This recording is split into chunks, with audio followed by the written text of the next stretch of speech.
另一條例題呢，我哋再示範點樣用天平嚟到解簡易方程式啦。首先我哋都係閱讀題目啦，把4張學生書桌拼成一排，共長264厘米，每張學生書桌長多少厘米？咁第一個步驟呢，我哋需要先揾出問題啦。問題問每張學生書桌長幾多厘米？咁我哋呢就要喺問題紙上面呢寫設啦，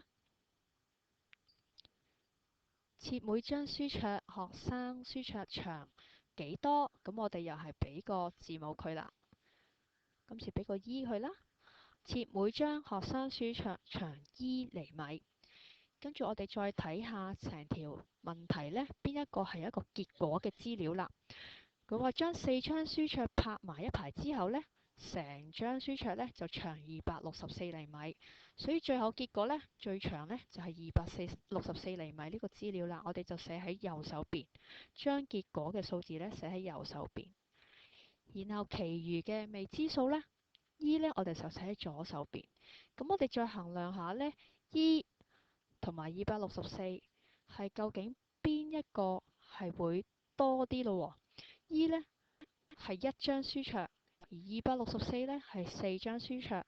咁好明顯 E 呢一個盤呢就會輕咗啦。咁所以呢，我哋係需要用多嘅符號幫手嘅。多嘅符號呢係有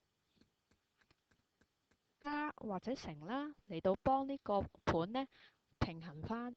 咁我哋就睇下咯。而家 E 每一張書桌嘅長度是否一樣呢？相同，咁我哋就用乘號啦。咁究竟乘幾多呢？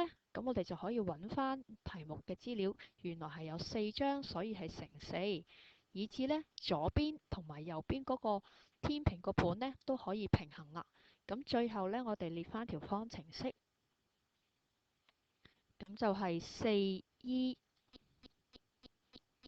等於右手邊264啦。